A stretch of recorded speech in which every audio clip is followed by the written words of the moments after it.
देखिए, बीजेपी का नया राष्ट्रीय अध्यक्ष चुना जाना है। चुना कौन जाएगा वो तो किस्मत पे जाना है, लेकिन एक क्राइटेरिया है। जो भी अध्यक्ष बनवाना चाहता है अपने आप को, या भी जो भी चाहता है कि भाई मोदी की यार गुड बुक में आ जाए, एक फैसला कर ले, अपने दर्जे की बलि दे दे। क्योंकि ये तय है कि जो अपने दर्जे की बलि देगा उसी को दिल्ली के मतलब कुर्सी मिलेगी बीजेपी के राष्ट्रीय अध्यक्ष की। आप कहेंगे ऐसा कैसे? मैं आपको बताता हूँ। देखिए, पुराना ज़माना हुआ करता था कभी, हालांकि बहुत पुराना नहीं, लेकिन अपनी उम्र के हिसाब से तो कहना ही पड़ेगा कि आज जब रोज़ उम्र बदल जाती है और रोज़ ही नई जनरेशन नए नए कांड कर देती है, तो अपने ज़माने के हिसाब से कहना पड़ेगा 2014 से पहले जब भी कोई विधानसभा का चुनाव होता था, नतीजे आते थे, केंद्र में मंत्रिमंडल बनता था, तो नेता पत्रकारों को फ़ोन करते थे, अपने शुभचिंतक के जरिए अपना नाम अखबारों में मीडिया प्लांट कराते थे कि भाई ये फलाना आदमी जो मंत्री बनने जा रहे हैं। और वो जैसे उनका नाम आता था, उनके जो टेलर है, दर्जी आते थे, बढ़िया लद का तो चकाचक वाला सूट, कभी कुर्ता पजामा, चरक वाला कुर्ता पजामा सिलाते थे। और उनमें लॉटरी बहुत लोगों की लगती भी थी, दबाव बन जाता था कि भाई ये तो इनके साथ फला वोट बैंक है, इनके साथ इतने लोग हैं, वो पूरी एक भूमिका बनाई जाती थी।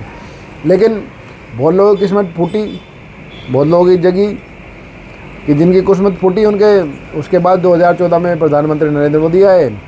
उसके बाद एक पूरा ही परिदृश्य बन गया। अब 2014 के बाद ये परिपाटी बन गई है कि भाई जिसका नाम मीडिया में आ गया बनने से पहले, जिसने नया सूट सिलवाया, जिसने नए कपड़े सिलवाए, जिसने अपने कुर्ते पे चरक लगाया, उसके राजनीतिक भाग्य को मोदी जी ने पलीता लगाया। उदाहरण के तौर पर शुरुआत करता हूँ आपसे। मोदी जी के प्रधानमंत्री बनने के बाद उत्तर प्रदेश विधानसभा के चुनाव आए, बीजेपी जीती। बहुत सारे नामों की चर्चा चली, उसमें एक नाम माननीय मनोज सिन्हा जी का भी चला। बीजेपी के बड़े नेता हैं, आरएसएस से लेकर के मोदी और अमित शाह के भी करीबी हैं। उनका मीडिया ने लगभग उनको मुख्यमंत्री बना दिया, वो मंदिर दर्शन के लिए पहुंच गए। लेकिन जब फाइनल नाम आया, वो बाबा जी मुख्यमंत्री बन गए। और उसके बाद चलती रही है, परिघटनाएँ चलती रही। हाल फिलहाल में विधानसभा के चुनाव आए, 2023 वाले जो लोकसभा चुनाव से पहले आए। राजस्थान का मैं आपको उदाहरण देता हूँ। राजस्थान में बीजेपी जीती, जिसकी उम्मीद कम थी, लेकिन कांग्रेस भी तो है भाई, कांग्रेस है तो कहीं ना कुछ हो ही जाएगा, तो बीजेपी जीत गई। उसमें जो विधायक जीत के आए, उसमें 40 विधायक जो वसुंधरा राजे है भाई, राजसी घराने की नेता है, बड़ी नेता है बीजेपी की, और राजस्थान की मुख्यमंत्री भी रही हैं। तो बड़ी चर्चा चली कि भाई मुख्यमंत्री यही बनने जा रहे हैं, क्योंकि 40 विधायक भी थे और बड़ी नेता रही हैं। लेकिन उन्होंने बनारस तक की साड़ी खरीदवा ली कि भाई भले राजस्थान के मुख्यमंत्री बनी हो, लेकिन शपथ ग्रहण बनारसी साड़ी में यहाँ होगा। लेकिन मोटा भाई ने इशारा कर दिया कि साहब बनारसी साड़ी। मोदी ने कहा अच्छा, भजन लाल शर्मा के नाम की लॉटरी लेकर गई, जिनके बेचारे के पास पुराना ही सफारी सूट भी जो पहना करते थे, कहीं बस में लटक के उनकी फ़ोटो आई है, जैकेट भी पुराने ज़माने की थी, वो हुआ। अब लोगों को लगा कि भाई, लेकिन लोगों को लगा ये पहली घटना है, दूसरी तीसरी घटना है, ये परंपरा नहीं है। बनारसी साड़ी खरीद ली मैडम ने, कोई बात नहीं, अगली बात आएगी। उसके बाद मध्य प्रदेश की बात आई। बीजेपी लग रहा था हार जाएगी, लेकिन जय हो कमलनाथ जी की और राहुल जी की मंत्र चला, हाथ सबके साथ रहता ही है। अब जिनके साथ हाथ रहा, सरकार उनकी आई, फिर से बीजेपी की आ गई वहाँ। लोगों को लगा भाई मामा ने सरकार जितवाई है, तीसरी बार इतने एंटी इनकम्बेंसी के तमाम तरह के आंकड़ों के बावजूद, तो मुख्यमंत्री तो मामा ही बनेंगे। लेकिन मामा ने जो है अपना ज़मीन से जुड़े आदमी हैं, खदाने वदाने की बात तो चर्चा चलती रहती है, वो अलग बात है। तो मामा ने अपना बढ़िया अपना एक वो सफारी सूट मिला, चरक वाली जैकेट वैकेट खादी वादी वाली बनाई। पता चल गया, दर्जी ने बता दिया, भाई दर्जी तो छोटे होते हैं, इधर उधर बता देते हैं। फिर से मोटा भाई ने इशारा करिया, साहब नई जैकेट। मोदी जी के अच्छा वहाँ यादव साहब की लॉटरी लग गई।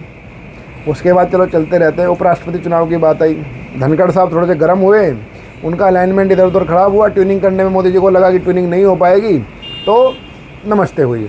स्वास्थ्य कारण है, स्वास्थ्य मानते भी है कारण है, स्वास्थ्य तो होता ही है। अलाइनमेंट ट्यूनिंग जब भी बिगड़ जाती है स्वास्थ्य खराब होता है। तो धनखड़ साहब की अलाइनमेंट ट्यूनिंग खराब हुई, स्वास्थ्य खराब हुआ, उन्होंने इस्तीफा दिया। उसके बाद चर्चा चली नीतीश कुमार जी की। नीतीश कुमार जी मतलब भले ही लालू कहते हो कि वो बिहार की राजनीति में आलू है, लेकिन असली आलू तो नीतीश कुमार है। नीतीश कुमार को लगा कि भाई लॉटरी उनकी लग गई, उपराष्ट्रपति वो बनने जा रहे हैं, तमाम तरह की बैसाखियाँ ये वो चर्चा चलती रहती है। उन्होंने बढ़िया, आमतौर पर मुख्यमंत्री रहते वो साधारण कुर्ता पजामा पहनते हैं, लेकिन उन्होंने भी चरक वाला सिलवाया। उनका जो टेलर आया कि साहब आप तो उपराष्ट्रपति के नाम आपका आने जा रहा है, चरक वाला सिलवाइए, अपना लदकद होते हुए। लेकिन वही मोटा भाई साहब चरक वाला कुर्ता। मोदी जी कह रहे अच्छा भाई, सीपी राधाकृष्णन का नाम आ गया। अब होते होते बीजेपी का नया राष्ट्रीय अध्यक्ष चुना जाना है। नाम चल रहे हैं 4, उनमें एक है हमारे भूपेंद्र यादव का, एक है धर्मेंद्र प्रधान का, बाकी 2 तो उन कपड़े सिलवा भी ले तो कोई फ़र्क भी नहीं पड़ता उन पर, ना सिलवाए तब भी कोई फ़र्क नहीं पड़ता। 2 फिलहाल नाम है। अब स्थिति ये हो गई, जो भी पत्रकार इनको फ़ोन करता है कि साहब आपका नाम चल रहा है, कि मन तो इनका करता है कि जो उनको फ़ोन करे उनका मुड़का भर ले। बल्कि स्थिति तो एक कल एक यहाँ एक जो 2 नाम बता रहा, धर्मेंद्र यादव के घर की तरफ जा रहा था, तो जब उनको बधाई देने के लिए कह रहे साहब आपका नाम आ रहा है, आप बीजेपी के राष्ट्रीय अध्यक्ष बनने जा रहे हैं, उनके बच्चे ऊपर ही खड़े थे, उनके शुभचिंतक, उनको मन के ना गमला फेंक के मार दें उनके ऊपर जो हमारे साहब का नाम ले रहे हैं। और जब चर्चा चली, उनके टेलर आए, फीता ले घूम रहे थे, जैसे उनको शुभचिंतक देखा फीता ले घूम रहे हैं, उनको दौड़ा दिया कि भाई तू निकल यहाँ से, तूने नाप यहाँ इनके जो है कुर्ते पजामे का लेगा, इनकी जैकेट का नाम लेगा, वहाँ मोदी जी इनको नाप देंगे। तो आप देखते हैं भाई, नाप तो ले लिया गया धर्मेंद्र यादव का, सिलता है नहीं सिलता मैं नहीं जानता, लेकिन हाँ मेरे पास जो जानकारी है धर्मेंद्र यादव के टेलर ने नाप तो उनका ले लिया है। और सिलते हैं नहीं सिलते मोटा भाई बताते जानते हैं, लेकिन ये तय है भाई, मोदी के राज में अगर कुछ बनना है, नेताओं को सलाह दे रहा हूँ मैं, जब पुराने ज़माने में तो आम आदमी की सलाह देने की हिम्मत होती नहीं थी कि नेता बड़े होते थे, लेकिन हाँ मोदी राज में तो हो गया है कि भाई जब मंत्री बिजली मंत्री कहने लगा कि भाई मेरे कहने ये नहीं सुनता, तो हम आम आदमी इनके बराबर ही समझ लेते हैं, आम आदमी हो पत्रकार हो। लेकिन अब ये सलाह देने भाई किसी को बनना हो, कोई पद हो, जब तक मोदी जी हैं तो अपने टेलर से तो नमस्ते कर लो, नमस्ते नहीं करोगे तो मोदी जी तुम्हारे राजनीति कर को नमस्ते कर देंगे। अब बात ये बनते हैं कि भाई धर्मेंद्र यादव बनते हैं नहीं बनते, चर्चा तो ये है कि धर्मेंद्र यादव के टेलर ने नाप ले लिया है, और दूसरी चर्चा ये भी है कि भाई मोटा भाई को पता चल गया कि नाप ले लिया है, बाकी देखते हैं।